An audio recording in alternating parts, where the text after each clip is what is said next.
नमस्कार मित्रों, आज हम राम कथा लेकर उपस्थित हैं।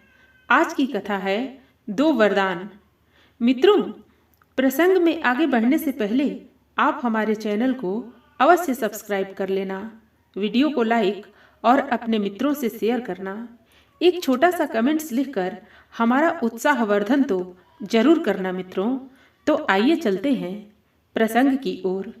मित्रों, राजा दशरथ के मन में अब एक ही इच्छा बची थी, राम का राज्याभिषेक, उन्हें युवराज का पद देना। अयोध्या लौटने के बाद से ही उन्होंने राम को राजकाज में शामिल करना शुरू कर दिया था। राम यह जिम्मेदारी अच्छी तरह निभा रहे थे। उनकी विनम्रता, विद्वता और पराक्रम का लोहा सभी मानते थे। प्रजा उनको चाहती थी। दशरथ के लिए तो वह प्राणों से प्यारे थे ही। दरबार में राम का सम्मान निरंतर बढ़ रहा था। राजा दशरथ वृद्ध हो चले थे। मुनि वशिष्ठ से विचार विमर्श के बाद एक दिन उन्होंने दरबार में कहा, मैंने लंबे समय तक राजकाज चलाया, जैसा बन पड़ा। अब मेरे अंग शिथिल हो गए हैं। मैं वृद्ध हो चला हूँ। मैं चाहता हूँ कि यह कार्यभार राम को सौंप दूं। अगर आप सब सहमत हो तो राम को युवराज का पद दे दिया जाए। अगर आपकी राय इससे भिन्न है तो मैं उस पर भी विचार करने को तैयार हूँ। सभा ने तुमुल ध्वनि से राजा दशरथ के प्रस्ताव का स्वागत किया। राम की जय जयकार होने लगी। दशरथ थोड़ी देर तक सुनते रहे, संतोष के साथ। उन्होंने कहा, शुभ काम में देरी नहीं होनी चाहिए। मेरी इच्छा है कि राम का राज्याभिषेक कल सुबह कर दिया जाए। यह समाचार पलक झपकते पूरे नगर में फैल गया। हर जगह बस यही चर्चा थी। राज्याभिषेक की तैयारियां शुरू हो गईं। भरत और शत्रुघ्न उस समय अयोध्या में नहीं थे। वह अपने नाना केकय राज के यहाँ गए हुए थे। भरत जब भी अयोध्या लौटने की बात करते, नाना उन्हें रोक लेते। भरत को अयोध्या की घटनाओं की सूचना नहीं थी। उन्हें अपने पिता के निर्णय के संबंध में नहीं पता था। यह जानकारी भी नहीं थी कि अगले दिन राम का राज्याभिषेक होने वाला है। केकय से एक दिन में भरत और शत्रुघ्न का आना संभव नहीं था। राजा दशरथ ने इस संबंध में राम से चर्चा की। कहा कि भरत यहाँ नहीं है, पर मैं चाहता हूँ कि राज्याभिषेक का कार्यक्रम न रोका जाए। उन्होंने राम से कहा, जनता ने तुम्हें अपना राजा चुना है। तुम राजधर्म का पालन करना। कुल की मर्यादा की रक्षा अब तुम्हारे हाथ में है। राज्याभिषेक की तैयारियां रानी केकई की दासी ने भी देखी, मंथरा ने। शुरू में उसे इस चहल पहल का कारण समझ में नहीं आया। उसने इसे कोई अन्य अनुष्ठान समझा। इतनी रौनक, ऐसी सजावट, ऐसा कुछ उसने अन्य अनुष्ठानों में नहीं देखा था। उसे अचंभा हुआ। फिर उसने रानी कौशल्या की दासी से पूछा। उसे तब पता चला कि कल राम का राज्याभिषेक होने वाला है। यह उत्सव उसी के लिए है। मित्रों, आप यदि हमारे चैनल पर नए मेहमान हैं तो कृपया चैनल को सब्सक्राइब कर लेना। मंथरा जल भुन गई। राम का राज्याभिषेक उसे षड्यंत्र लगा, कैकेयी के विरुद्ध। वह कैकेयी की दासी थी बचपन से। कैकेयी का हित उसके लिए सर्वोपरि था। मंथरा उसे अपना हित मानती थी। वह कैकेयी की मुँह लगी थी। रानी कैकेयी भी उसे बहुत मानती थी। क्रोध से आग बबूला मंथरा रनिवास की ओर भागी, सीधे कैकेयी के कक्ष में। वह हाँफ रही थी। क्रोध से चेहरा लाल था। भागने के कारण सांस उखड़ रही थी। उसने रानी कैकेयी को सोते हुए देखा।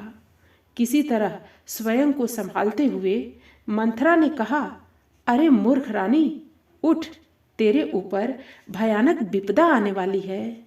यह समय सोने का नहीं है। होश में आओ।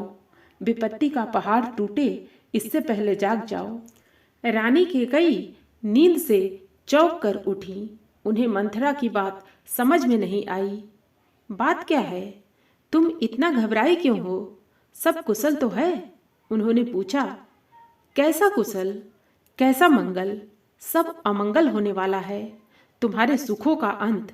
महाराज दशरथ ने कल राम का राज्याभिषेक करने का निर्णय लिया है। अब राम युवराज होंगे। यह तो बहुत शुभ समाचार है।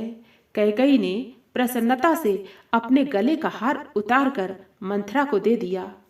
मैं बहुत प्रसन्न हूँ। राम युवराज पद के लिए हर तरह से योग्य हैं।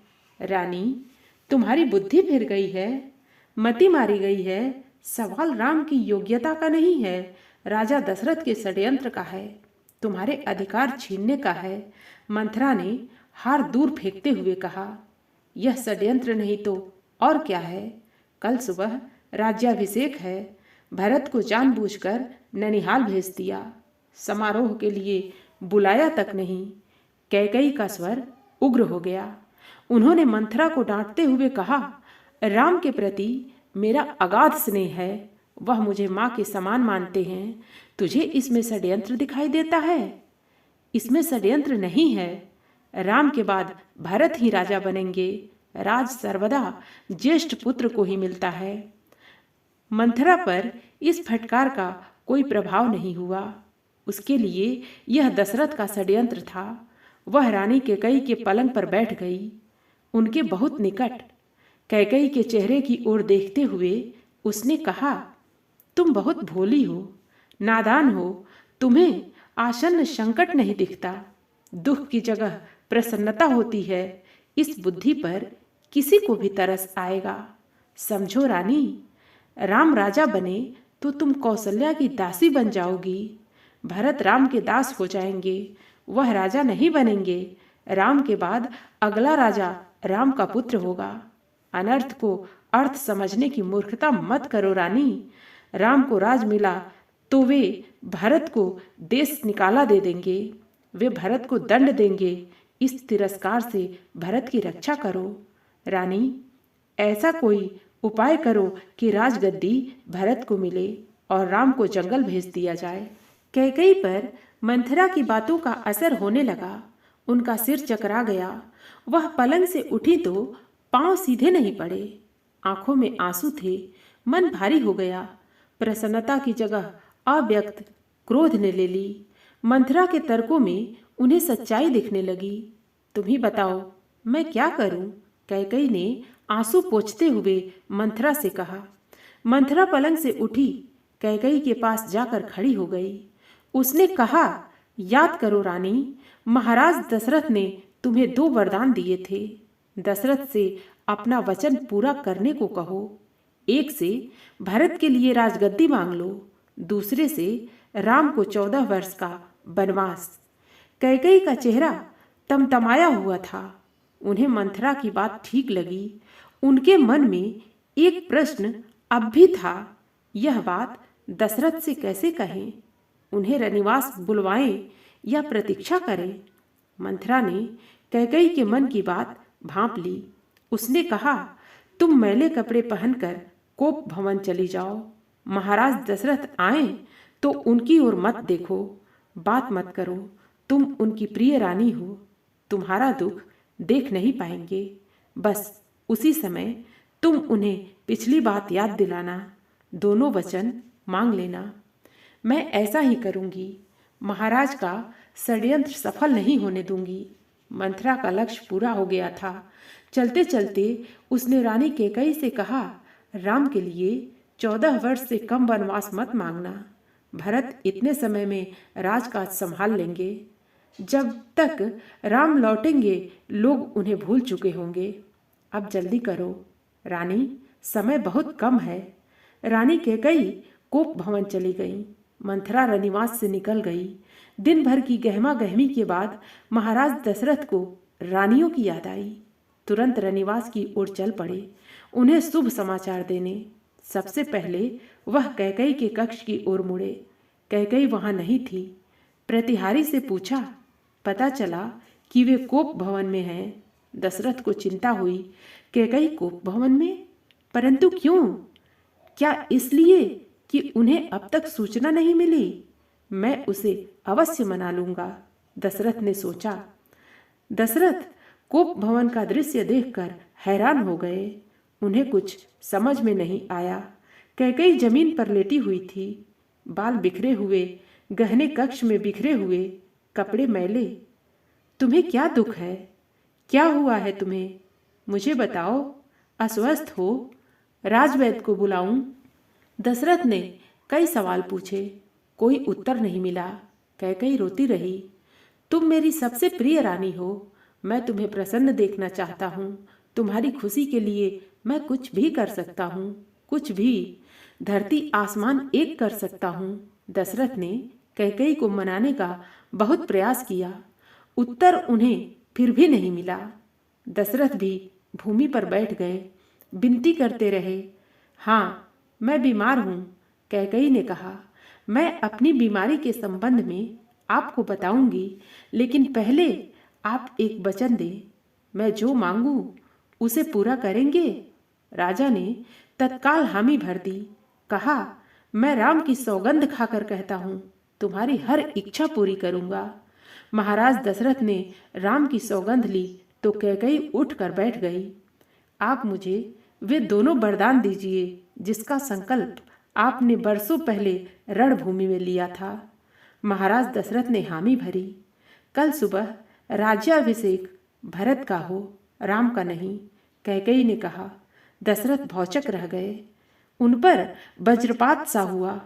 थोड़ा रुककर कैकेयी बोली, राम को 14 वर्ष का वनवास हो। दशरथ का चेहरा सफेद पड़ गया, आवाक रह गए, सिर चकराने लगा। वे मूर्छित होकर गिर पड़े। कुछ देर में राजा को होश आया। कैकेयी की ओर देखा, बड़े कातर भाव से बोले, यह तुम क्या कह रही हो? मुझे विश्वास नहीं होता कि मैंने सही सुना है। कैकेयी अड़ी रही। दशरथ कैकेयी की मांग को अस्वीकार करते रहे, अनर्थ बताते रहे। तब कैकेयी ने अंतिम हथियार चलाया। अपने वचन से पीछे हटना रघुकुल का अनादर है। आप चाहें तो ऐसा कर सकते हैं, पर तब आप दुनिया को मुंह दिखाने योग्य नहीं रहेंगे। रही मेरी बात, आप वरदान नहीं देंगे तो मैं विष पीकर आत्महत्या कर लूंगी। यह कलंक आपके माथे होगा। राजा दशरथ यह सुन नहीं सके, दोबारा बेहोश हो गए। रात भर बेसुध पड़े रहे। बीच बीच में होश आता। वह कैकेयी को समझाते, गिड़गिड़ाते, धमकाते, डराते, पर कैकेयी टस से मस नहीं हुई। सारी रात इसी तरह बीत गई। मित्रों, फिर मिलते हैं राम कथा के अगले अंक के साथ। धन्यवाद।